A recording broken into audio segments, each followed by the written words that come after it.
मैंने कहा कि एनसीबी ने प्रॉमिस किया था, जिस दिन हम लोग पिछली बार मिले थे, हमने कहा था हम ये पूरा गिरोह पकड़ेंगे और रिकवरीज भी होंगी और अरेस्ट भी होंगे। उस दौरान बहुत सारी बातें आपसे शेयर नहीं कर पाए थे हम, क्योंकि इन्वेस्टिगेशन में आड़े आती हैं। कई बार ऑन गोइंग इन्वेस्टिगेशन में कुछ लीड्स होती हैं जिन पे कॉन्फिडेंशियली काम करना होता है, तो इस वजह से उस दौरान आपके साथ शेयर नहीं कर पाए थे। तो अभी मेरे ख्याल से हम लोग एक पड़ाव पे पहुंच गए हैं जब मुझे लगा कि अब आप लोगों को नेक्स्ट फेज की इंफॉर्मेशन दी जाएगी। लेकिन फिर मैं आज ये दोहराना चाहूंगा कि ये गिरोह काफी बड़ा है और आने वाले समय में इसमें और सेंट्रल एजेंसीज का रोल आएगा और भी कुछ महत्वपूर्ण लोगों की और संगठनों की गिरफ्तारियां हो सकती हैं, उनका इन्वॉल्वमेंट हम लोग खंगाल रहे हैं। लेकिन अभी तक की हुई कार्रवाई से आप लोगों को अवगत कराऊंगा आज मैं, और कुछ एक चीजें अभी भी हम आपसे शेयर नहीं कर पाएंगे, purely for the sake of confidentiality for investigation, nothing else. हम आप सब एक ही चीज के लिए काम कर रहे हैं। तो आज का प्रेस नोट भी आप लोगों को डिटेल में मिला है। अभी दिया नहीं, अभी दे रहे हैं, मतलब क्या हुआ उसका हाँ ले बस एक मिनट। तो आज के प्रेस नोट में आपको काफी डिटेल में मिल जाएगा, ठीक है? तो मैं आप लोगों के लिए पढ़ भी दूंगा। लेकिन मुझे खुशी है कि हमारी अमनजीत आई चंडीगढ़ जोनल यूनिट ने बहुत ही अच्छा ऑपरेशन ये किया है, and I am really proud of them, especially the special investigation team led by zonal director himself। चूंकि केस बहुत संवेदनशील था और इसकी तारें अन्य राज्यों, अंतर्राष्ट्रीय स्तर पे जुड़े हुए थे, तो हम लोगों ने जरूरी समझा कि इसमें एक स्पेशल इन्वेस्टिगेशन टीम बना दी जाए। एक आईओ शायद उतना बेहतर हैंडल नहीं कर पाएगा, इसमें टीम वर्क की जरूरत है। तो एनसीबी के अलग अलग यूनिट से लोग यहां अटैच किए गए और इस टीम ने काफी मेहनत करके टेक्निकल एक्सपर्ट्स, फाइनेंशियल एक्सपर्ट्स के साथ मिलके बहुत ही अच्छे सुपरविजन में जोनल डायरेक्टर के ये काम किया है अभी तक का। और मुझे खुशी है कि पिछले कुछ समय में हुए केसेस में ये एक बहुत ही महत्वपूर्ण केस है। ये एक तरह का बास्केट केस है। बास्केट केस से मेरा मतलब है कि जहां पे ड्रग्स का ट्रैफिकिंग भी है, ड्रग्स की मैन्युफैक्चरिंग भी है। इसमें इन लोगों ने ट्रैफिकर्स को भी पकड़ा, रिसीवर्स को पकड़ा, सप्लायर्स के बारे में इंफॉर्मेशन है, और क्लैंडस्टाइन लैब, मतलब लैब्स जिनमें मॉर्फिन के जरिए हेरोइन बनाते हैं, वो बर्स्ट की। कुछ अफगान नेशनल्स जो इस मैन्युफैक्चरिंग में इन्वॉल्व थे, उन्हें भी अरेस्ट किया गया। तो ना ही सिर्फ ट्रैफिकिंग बल्कि मैन्युफैक्चरिंग के भी आयाम इसमें आए हैं। साथ ही साथ ऐसा पाया गया कि इस गिरोह के लोग काफी समय से इस धंधे में लगे हुए थे और जो इलीगल पैसा है वो ये लोग अन्य बिजनेस में लगा के लॉन्ड्रिंग करने की कोशिश भी कर रहे थे। कुछ एक कवर बिजनेस थे, कुछ एक बिजनेसेस जिसमें ड्रग की इलीगल मनी आई थी उसको लगाया था, कुछ प्रॉपर्टीज में भी लगाया। तो बहुत जोर शोर से हमारी एसआईटी ने फाइनेंशियल इन्वेस्टिगेशन भी किया। इसके अलावा ट्राई सिटी में कुछ एक पब्स, रेस्टोरेंट वगैरह भी ये लोग रन कर रहे थे, तो उसके बारे में भी हम लोग जांच पड़ताल कर रहे हैं कि क्या वहां से इन ड्रग्स का प्रोलिफरेशन हो रहा था, डिस्ट्रीब्यूशन हो रहा था। साथ ही साथ कुछ लिंक्स मिले हैं इस केस से दो अन्य महत्वपूर्ण केसेस के। आपको जैसा मालूम होगा कि शाहीन बाग में हम लोगों ने 50 किलो हेरोइन का केस किया था। उसके बाद एनसीबी दिल्ली जोन ने शाहीन बाग के बाद 35 किलो का केस मुजफ्फरनगर में किया और लगभग 150 किलो से ज्यादा का केस एटीएस गुजरात ने और दिल्ली पुलिस ने मिलकर किया। ये गिरोह और ये जो प्रेजेंट गिरोह हम लोग चंडीगढ़ में इन्वेस्टिगेट कर रहे हैं, इनका आपस का लिंक स्टैब्लिश हुआ है। इसके अतिरिक्त ऐसी सूचना है कि ये लोग जो लीगल चैनल्स हैं, जैसा कि मैंने पिछली बार भी बोला था, अटारी, मुंद्रा पोर्ट, इन सब से भी कंसील करके लीगल चैनल्स को एक्सप्लॉइट करके ड्रग्स लेकर आ रहे हैं। उन पे भी हमारी जांच पड़ताल जारी है। इसके दृष्टिगत कुछ इंपोर्ट एक्सपोर्ट के चैनल्स, कुछ इंपोर्टर्स जो इनको डॉक्यूमेंट्स का कवर देते थे, वो भी हमने डिटेन किए हैं, इंटेरोगेट किए हैं, अरेस्ट किए हैं। तो इसमें लिसिट चैनल, इलिसिट चैनल, जैसा कि पहली रिकवरी 20 किलो जम्मू कश्मीर से आई थी, बाद में हमने पाया कि इसमें कुछ एक इंपोर्ट्स जो कि बहुत ही नॉर्मल दिखने वाले सब्सटेंस जैसे टोमेटो प्यूरी या जूसेस की बोतल में आया, तो ये लिसिट चैनल्स का भी दुरुपयोग कर रहे थे। तो इसलिए ये बास्केट केस हमारे लिए बहुत इंपॉर्टेंट हो जाता है, क्योंकि इसमें टेरर का भी एंगल आ सकता है और डिस्ट्रीब्यूशन का एक बड़ा नेटवर्क है जो पंजाब और नॉर्थ इंडिया कवर करता है। मैन्युफैक्चरिंग का भी एंगल है, इंपोर्ट एक्सपोर्ट का भी एंगल है। दुबई में इसके सरगना बैठे हैं। तो हम लोग इसकी इन्वेस्टिगेशन को बहुत ही सीरियसली ले रहे हैं और सभी सेंट्रल एजेंसीज के साथ में मिलके इसकी इंफॉर्मेशन पे काम कर रहे हैं। मैं हार्दिक धन्यवाद देना चाहूंगा सभी सेंट्रल एजेंसीज का और स्पेशली काउंटर इंटेलिजेंस पंजाब का, जिन्होंने हमारी काफी मदद की है। तो ये एक मिला जुला अभियान है जिसमें हम सभी सिस्टर एजेंसीज की मदद ले रहे हैं। तो इस बैकग्राउंड के साथ मैं आपको कुछ एक इसमें डिटेल दे देता हूं। 15 नवंबर को चंडीगढ़ यूनिट ने 20 किलो से ज्यादा की हीरोइन एक संदीप सिंह नाम के आदमी से बरामद की थी। उसके बाद फॉलोअप सर्चेज में एक इंटरनेशनल ड्रग सिंडिकेट का खुलासा हुआ। फिर हमने तमाम सारी सेंट्रल एजेंसीज के साथ मिलके काम करना शुरू किया। इसमें एसआईटी बनाई।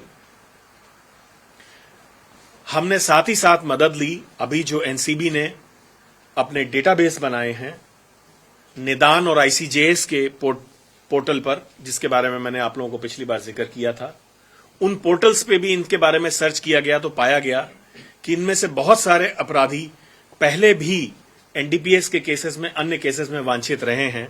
इनफैक्ट एक दो तो नोटोरियस क्रिमिनल जो यहां के क्रिमिनल गैंग हैं, जग्गू भगवानपुरिया गैंग से उसका लिंक था और डबल मर्डर केस में शामिल रहा है।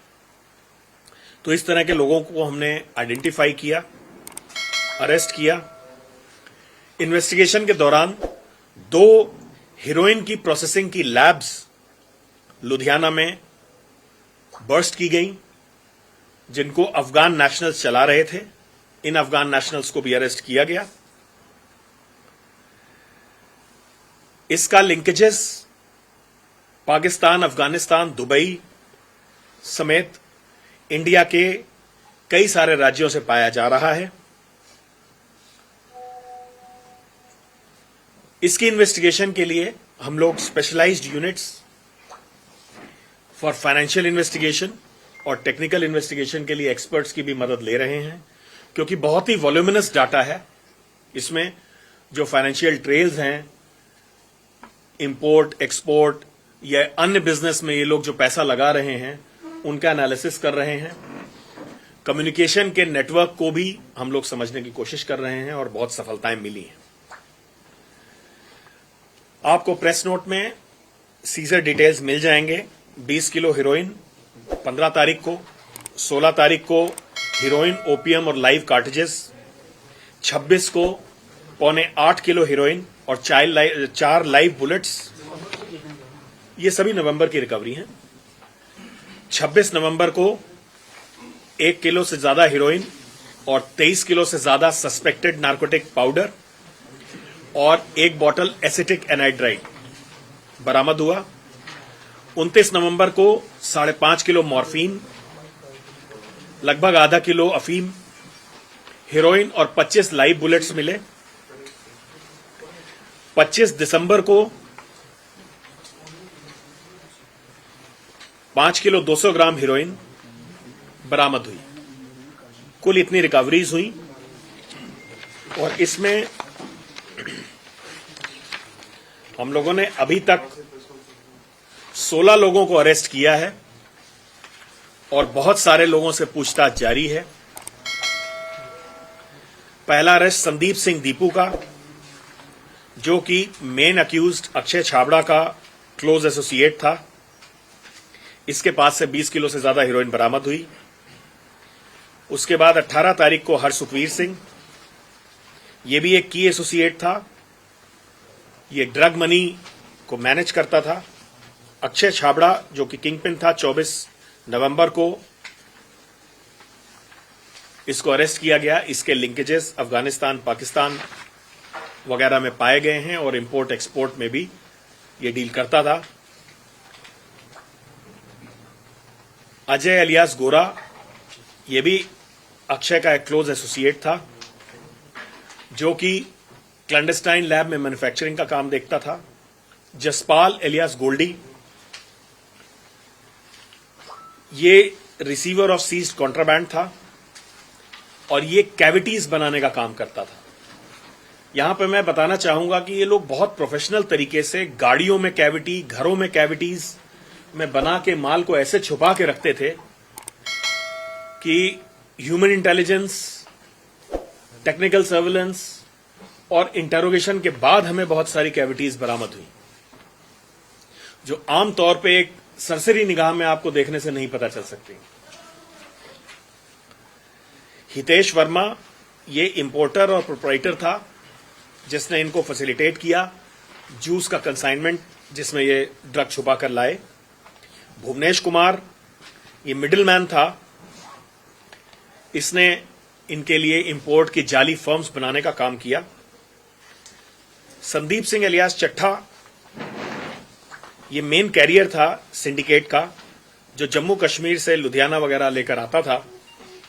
ये डबल मर्डर केस में वांटेड है और इसके ऊपर बहुत सारे criminal cases including NDPS case 2012-2017 का है और ये जग्गू भगवानपुरिया गैंग से भी लिंक्ड है। सुभाष गोयल, ये भी ड्रग सिंडिकेट में कवर कंसाइनमेंट देता था। कुछ केमिस्ट भी हमारी निगाह में हैं जो प्रोसेसिंग अफगानी नेशनल्स हैं और प्रोसेसिंग में क्लैंडस्टाइन लैब में काम करते थे। चनिया एक की पर्सन था, मुंद्रा पोर्ट से इंपोर्ट करने में इसने मदद की। गैरी, ये काफी पुराना साथी था और नई दिल्ली से पंजाब और अदर पार्ट्स में ले जाने का इसका काम था ड्रग्स को। वडाला गुरमेल सिंह का साथी था, ये भी हीरोइन की ट्रैफिकिंग में इन्वॉल्व था। रजी, हैदर रजी, इसको इन लोगों ने लगभग 120 किलो की रॉ हीरोइन और केमिकल्स यहां से मुजफ्फरनगर प्रोवाइड की। और रजी ही हमारे जो दूसरा केस था जो हमने शाहीन बाग में और मुजफ्फरनगर में केस किए थे, उसका ये मेन अक्यूज्ड है। मोहम्मद इमरान, ये भी रजी का ही आदमी है जो मैन्युफैक्चरिंग और डिलीवरी में काम करता था। इस ड्रग सिंडिकेट ने लगभग 30 प्रॉपर्टी परचेज की हैं जो अभी तक सामने आई हैं। इसमें काम अभी जारी है।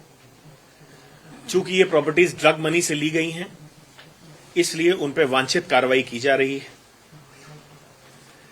साथ ही साथ ये भी नोटिस में आया है कि ये ग्रुप नाइट क्लब्स और रेस्टोरेंट भी ट्राई सिटी में ऑपरेट कर रहा था, जिसके बारे में इंक्वायरी और फर्दर नेसेसरी एक्शन लिया जा रहा है। इनके कई सारे फ्रंट बिजनेस थे, जैसे लिकर, राइस मिल, घी बिजनेस और भी तमाम सारे बिजनेसेस सामने आए हैं। इन सब का रोल जांचा परखा जा रहा है। इस संबंध में अभी तक के फाइनेंशियल इन्वेस्टिगेशन में 60 से ज्यादा अकाउंट्स को हम लोगों ने डेबिट फ्रीज किया है और फर्दर फाइनेंशियल इन्वेस्टिगेशन कर रहे हैं। अब तक हुए सीजर्स में अगर कुल जोड़ किया जाए तो 34 किलो 466 ग्राम हेरोइन, 5 किलो 470 ग्राम मॉर्फिन, आधा किलो से ऊपर अफीम, 23.5 किलो से ज्यादा लगभग suspected narcotics powder, 4 bottle of HCl, 1 bottle of acetic anhydride, 31 live bullet, 1 magazine और 2 फैक्ट्रीज जहां पे हीरोइन की प्रोसेसिंग होती थी, ये बस्ट की गई है। मुझे उम्मीद है कि इस ऑनगोइंग इन्वेस्टिगेशन में अभी हमें और सफलताएं मिलेंगी और हम जम्मू कश्मीर से हो रहे मॉड्यूल और ये जो इंपोर्ट एक्सपोर्ट का वेब है, इसको पूरी तरह ध्वस्त करेंगे। और मुझे उम्मीद है कि ये एक बास्केट केस हम लोगों के लिए केस स्टडी होगा और आने वाले समय में प्रेरक होगा। धन्यवाद। सर, ये इस तरह का पहला केस है? पहले तो मेरी रिक्वेस्ट है कि जब यहां पे बात हो रही हो तो मुझे बोलने का मौका दें। अगर आपको ब्रीफिंग करनी है रूम से प्लीज बाहर जाके ब्रीफ करें। ये डिस्ट्रैक्ट करता है, प्लीज। है नहीं, बात नहीं हो पाएगी। हाँ बता। सर, मैं पूछ रहा था, ये इस तरह का पहला केस है सर इंडिया में जिसमें इस तरह मतलब की इन्वॉल्वमेंट हुई हो या इतने बड़े स्तर का हो? इस तरह का पहला केस है कहना गलत होगा। इस तरह के केसेस आते रहते हैं, लेकिन कोई भी 2 केस बिल्कुल एग्जैक्ट रेप्लिका नहीं हो सकते। लेकिन इस तरह के बास्केट केसेस कम आते हैं सामने। पंजाब में बहुत दिनों बाद इस तरह की सफलता मिली है। हालांकि मेरा अब भी मानना है कि इसमें इस कार्टेल ने ओवर द ईयर्स बहुत सारा काम किया है। जी सर। ये तो टिप ऑफ द आइसबर्ग है अभी जो हमारे हाथ में आया है। जी sir, I am Basant Varma from daily post. I have a question. सबसे पहले मुद्रा पोर्ट की इसमें बात आई है, इसमें पंजाब से रिलेटेड बात आई है, दिल्ली से आ रहे हैं। ये जो आप कार्टेल की बात कर रहे हैं, ये कार्टेल कितना कनेक्टेड है? क्या पॉलिटिकली भी इसका कोई कनेक्शन है या कुछ उस तरीके से कोई चीजें सामने आई? क्योंकि आपने राइस मिल की बात की, आपने कहा है कि ड्रग्स का काम चल रहा था, उसके अलावा जो क्लब्स और पब्स चल रहे थे यहाँ पे वो भी चल रहे थे। तो कहीं ना कहीं कितना बड़ा कनेक्शन और कहाँ से मेन बेसिक कनेक्शन आता है इसके सामने? मैं आपको सिर्फ ये कहना चाहूंगा कि हम सारे कनेक्शंस खंगाल रहे हैं, ठीक है, बिना किसी विद्वेष के हम लोग इसकी जांच कर रहे हैं। किसी भी तरह का कनेक्शन हो हमारी जांच के आड़े नहीं आएगा और इन्वेस्टिगेशन के चलते बहुत सारी चीजें हम अभी रिवील नहीं कर सकते, लेकिन हम सारे कनेक्शंस की जांच पड़ताल कर रहे हैं। सर, इसमें आपने कहा कि जग्गू भगवानपुरिया क्योंकि एक कैटेगरी का गैंगस्टर है, ये गैंगस्टर कनेक्शन भी सामने आ रहे हैं क्योंकि पहले जब लुधियाना का एक कुलदीप कोहली, उसका भी काफी ड्रग्स का कनेक्शन था, उसको भी गिरफ्तार पंजाब पुलिस ने किया था दीपक रेणु के उसमें। तो गैंगस्टर कनेक्शन और ये किस तरह है? क्योंकि लगातार देखा जाता है कि जेलों में जो बंद गैंगस्टर हैं उनका नेटवर्क बहुत ज्यादा है। पिछले दिनों में गिरफ्तारियां हुई हैं, जैसे आपने मुद्रा पोर्ट की बात करी, तो उसमें गैंगस्टर कनेक्शंस भी आ रहे हैं क्योंकि ड्रग्स को लेकर भी काफी जो आपस में उनका बाहर से चलता है कुछ। डेफिनेटली गैंगस्टर्स के कनेक्शन हैं और ओवर द इयर्स ये बढ़ा है। हमारी सेंट्रल एजेंसीज की निगाह में ऐसा आ रहा है कि पंजाब के जो गैंगस्टर्स हैं अब ड्रग के बिजनेस में काफी खुल के सामने आ गए हैं और ये नेक्सस है। इनफैक्ट सीमा के उस पार बैठे लोगों को, दुश्मनों को अब अपने ओवरग्राउंड वर्कर्स भेजने की जरूरत नहीं है, क्योंकि वो काम शायद यहाँ के गैंगस्टर्स और उनसे कनेक्टेड लोग कर रहे हैं। तो डेफिनेटली ये चीज बढ़ी है और ये हमारे संज्ञान में है। जहां तक जेलों की बात है, ये मुद्दा हम लोगों ने स्टेट लेवल जो मीटिंग्स होती हैं उसमें पिछली 2-3 बार से उठाया है और मुझे उम्मीद है पंजाब सरकार ने हमें आश्वस्त किया है कि इसके संबंध में वो उचित कदम उठा रहे हैं। ਪਰ ਜਿਹੜੇ ਗੈਂਗਸਟਰ ਨੇ ਉਹ ਮੋਸਟਲੀ ਜੇਲ੍ਹਾਂ 'ਚ ਬੰਦ ਨੇਗੇ ਤੇ ਫਿਰ ਕਨੈਕਟੀਵਿਟੀ ਕਿਸ ਤਰ੍ਹਾਂ ਦੇ ਨਾਲ ਹੈਗੀ ਤੁਸੀਂ ਇਸ ਸਟੇਟ ਨੂੰ ਫਿਰ ਤੋਂ ਦੱਸੋ ਪਲੀਜ਼ ਤੁਸੀਂ ਫਿਰ ਤੋਂ ਕੁਐਸਚਨ ਪੁੱਛ ਲਓ। ਮੈਂ ਕਿਹਾ ਵੀ ਜਿਹੜੇ ਗੈਂਗਸਟਰ ਦੀ ਤੁਸੀਂ ਗੱਲ ਕਰ ਰਹੇ ਹੋ ਇਹ ਸਾਰੇ ਗੈਂਗਸਟਰ ਜੇਲ੍ਹਾਂ 'ਚ ਬੰਦ ਨੇਗੇ ਤੇ ਕਨੈਕਟੀਵਿਟੀ ਇਹਨਾਂ ਦੀ ਕਿਸ ਤਰ੍ਹਾਂ ਦੇ ਨਾਲ ਉੱਥੋਂ ਚਲਾ ਰਹੇ ਨੇ ਜਿਵੇਂ ਫੋਨ ਯੂਜ਼ ਹੋ ਰਹੇ ਨੇ। ਅਨਫੋਰਚੂਨੇਟਲੀ ਜਿਹੜੀ ਸਾਡੇ ਕੋਲ ਇਨਫੋਰਮੇਸ਼ਨ ਹੈ ਉਹਦੇ ਹਿਸਾਬ ਨਾਲ ਇਹ ਜੇਲ੍ਹ 'ਚ ਬਹਿ ਕੇ ਕਮਿਊਨੀਕੇਸ਼ਨ ਕਰਦੇ ਹੈ ਤੇ ਜੇਲ੍ਹ 'ਚ ਇਹਨਾਂ ਦੀ ਆਪਸ 'ਚ ਮੀਟਿੰਗ ਵੀ ਹੋ ਜਾਂਦੀ ਹੈ। ਜਿਵੇਂ ਹੁਣ ਕੋਈ ਗੈਂਗਸਟਰ ਹੈ ਹੋਰ ਬੰਦੇ ਉੱਥੇ ਰਿਕਰੂਟ ਕਰ ਲੈਂਦੇ ਆ ਨਾਲ ਦੇ ਤੇ ਜਦੋਂ ਉਹ ਬਾਹਰ ਜਾਂਦੇ ਆ ਉਹ ਉਹਨਾਂ ਲਈ ਕੰਮ ਕਰਨਾ ਸ਼ੁਰੂ ਕਰ ਦਿੰਦੇ ਆ ਤੇ ਇਹ ਟੱਚ ਵੀ ਹੈਗੇ ਆ ਬਾਹਰ। ਹੁਣ ਅਸੀਂ ਵਿੱਚ ਪਿੱਛੇ ਜੇਲ੍ਹ ਦੇ ਨਾਲ ਮਿਲ ਕੇ ਕਾਰਵਾਈ ਵੀ ਕੀਤੀ ਸੀ, ਸਰਚ ਵੀ ਕੀਤੀ, ਸਾਨੂੰ ਤਾਂ ਫੋਨ ਨਹੀਂ ਮਿਲੇ ਬਟ ਜਿਹੜੀ ਹਿਊਮਨ ਇੰਟੈਲੀਜੈਂਸ ਹੈ ਉਹ ਕਹਿੰਦੀ ਹੈ ਕਿ ਇਹ ਫੋਨ ਤੇ ਟੱਚ ਹੈਗੇ ਆ। ਸਰ ਇਹ ਕਿਵੇਂ ਫਿਰ ਇਹ ਸਾਰਾ ਕੁਝ ਹੁੰਦਾ ਹੈ? ਕਿਉਂਕਿ ਬਾਰ-ਬਾਰ ਫੋਨ ਦਾ ਜ਼ਿਕਰ ਹੁੰਦਾ ਹੈ ਜੇਲ੍ਹਾਂ ਦੇ ਵਿੱਚ, ਭਾਵੇਂ ਸਰਕਾਰ ਇਹ ਕਹਿ ਰਹੀ ਹੈ ਕਿ ਅਸੀਂ ਸਾਰੇ ਜਿਹੜੇ ਪੁਖਤਾ ਪ੍ਰਬੰਧ ਕਰ ਰਹੇ ਹਾਂ ਲੇਕਿਨ ਉਹਦੇ ਬਾਵਜੂਦ ਫੋਨ ਲਗਾਤਾਰ ਮਿਲ ਵੀ ਰਹੇ ਨੇ। ਉਹਦੇ ਬਾਵਜੂਦ ਜਿਹੜਾ ਇਹ ਨੈਕਸਸ ਹੈ ਇਸ ਨੂੰ ਤੋੜਨ ਦੇ ਵਿੱਚ ਕਾਮਯਾਬੀ ਕਿਉਂ ਨਹੀਂ ਮਿਲ ਪਾ ਰਹੀ? ਕਿੱਥੇ ਲੂਪ ਹੋਲ ਕਿੱਥੇ ਹੈ ਜ਼ਰਾ ਇਹਦੇ ਵਿੱਚ? ਦੇਖੋ ਕ੍ਰਿਮੀਨਲ ਤੇ ਪੁਲਿਸ ਦੀ ਜਿਹੜੀ ਕਾਰਵਾਈ ਹੈ ਇਹ ਚਲੀ ਆ ਰਹੀ ਹੈ, ਚਲਦੀ ਰਹੂਗੀ। ਅਨਫੋਰਚੂਨੇਟਲੀ ਇਹ ਬਿਜ਼ਨਸ ਨੂੰ ਸਪੋਰਟ ਮਿਲ ਰਿਹਾ ਹੈਗਾ ਫਰਮ ਦੀ ਨੇਸ਼ਨ ਅਕ੍ਰੋਸ ਦੀ ਬਾਰਡਰ ਤੇ ਇਹ ਸਾਡੇ ਕੰਟਰੀ ਨੂੰ ਬਰਬਾਦ ਕਰਨ ਲਈ ਪਲਾਨਡ ਵਿੱਚ ਪ੍ਰੋਕਸੀ ਵਾਰ ਹੈ। It is a low cost proxy war against India. Let me finish this is one. ਦੂਜੀ ਗੱਲ ਇਹ ਹੈ ਕਿ ਇਸ ਬਿਜ਼ਨਸ 'ਚ ਜਿੰਨਾ ਰਿਟਰਨ ਆਫ ਇਨਵੈਸਟਮੈਂਟ ਹੈ ਉਹ ਸ਼ਾਇਦ ਲੀਗਲ ਬਿਜ਼ਨਸ 'ਚ ਨਹੀਂ ਹੈ ਤੇ people get attracted in lure of money and there are many socio-economic factors also which support this, maybe unemployment or overall culture or the history. So all these factors lead to people getting into drugs. But majorly, if I have to say, it is the enemy state strategy and high involvement of money which is causing this to proliferate. Sir इसमें border तो पार नशा आ गया कि वो भी विच भाई एक एक क्वेश्चन सभी पूछे। पाकिस्तान की जो ISI एजेंसी है या और भी एजेंसी है ये ऑफ द कोर्ट जब दुबई से आप कह रहे हैं ये चल रहा है, इन्वॉल्वमेंट हुआ है? अब देखिए नाम मैं नहीं ले पाऊंगा यहाँ पे, लेकिन डेफिनेटली एनिमी स्टेट की एजेंसीज के इन्वॉल्वमेंट के बगैर इतना ज्यादा ड्रग्स पुश नहीं किया जा सकता।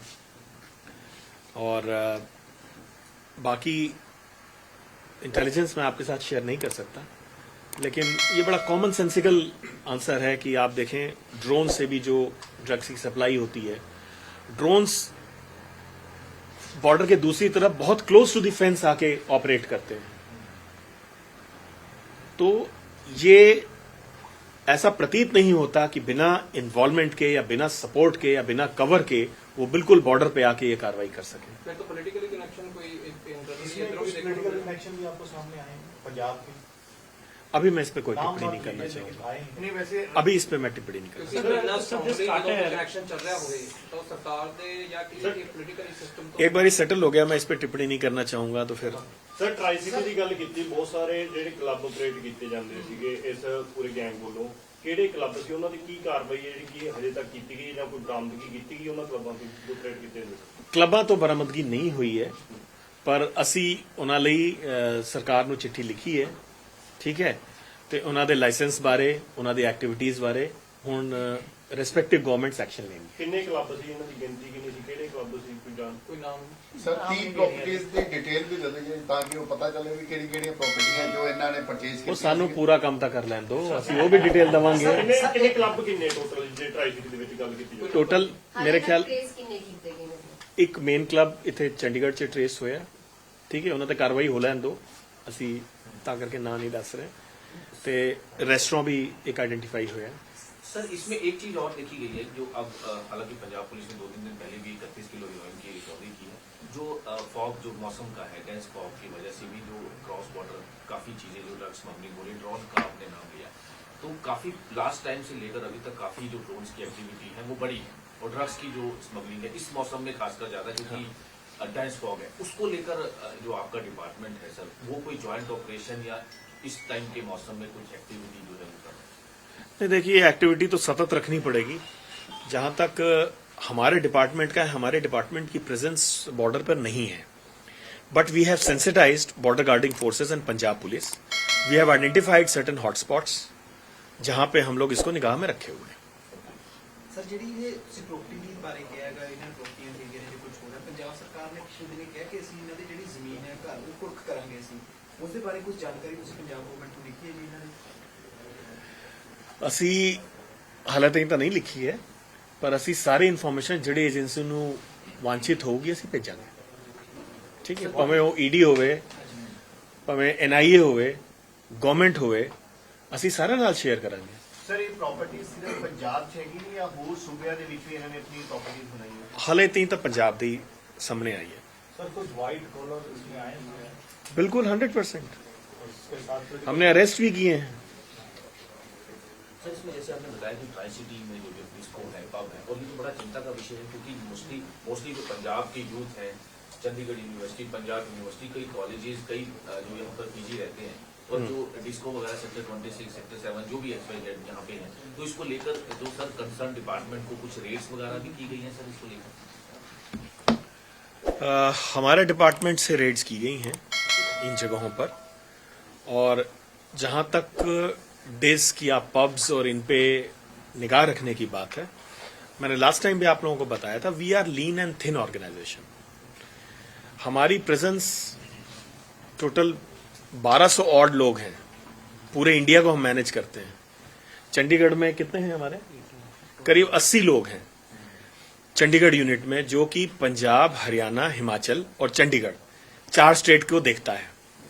क्या ये प्रैक्टिकली फीजिबल है और क्या ये एक्सपेक्टेड है हमसे कि हम स्ट्रीट लेवल इन्फोर्समेंट कर सकें? ये पॉसिबल नहीं, और ना ही हमारा मैंडेट है। और इसीलिए आप देखेंगे एनडीपीएस में 97% केसेस स्टेट पुलिस दर्ज करती है। तो police is the main agency to conduct street level operations and keep watch over such installations. हमारा काम है इस तरह के बड़े नेटवर्क्स और नए मॉडस ऑपरेंडी को सामने लाना, उनकी कैपेसिटी बिल्ड करना, कोऑर्डिनेशन करना और मिलजुल के काम करना। तो मुझे खुशी है कि हम लोग इस तरह के बास्केट केस और बड़े केस कर रहे हैं, पर उस छोटे लेवल पे जाना हमारे लिए संभव भी नहीं है और वांछित भी नहीं है। तो यानी कि टाइम टू टाइम जो कंसर्न पुलिस डिपार्टमेंट है उनको हम उनको सूचित करते रहते हैं और हम उनके साथ काम भी करते हैं, उनके साथ कोई इन्फॉर्मेशन होती शेयर करते हैं। मैंने अभी आपसे नाम लिया, हम लोग एसटीएफ के टच में हैं, हम लोग काउंटर इंटेलिजेंस ने हमें इसमें बहुत सहयोग किया, मैं उनका आभारी हूं, और स्पेशली उनके एडीजी मिस्टर ढोके साहब का। उनकी मदद से हमें इसमें बहुत सारी सूचनाएं और अरेस्ट करने में मदद मिली। तो डेफिनेटली हम लोग कंधे से कंधा मिला के काम कर रहे हैं।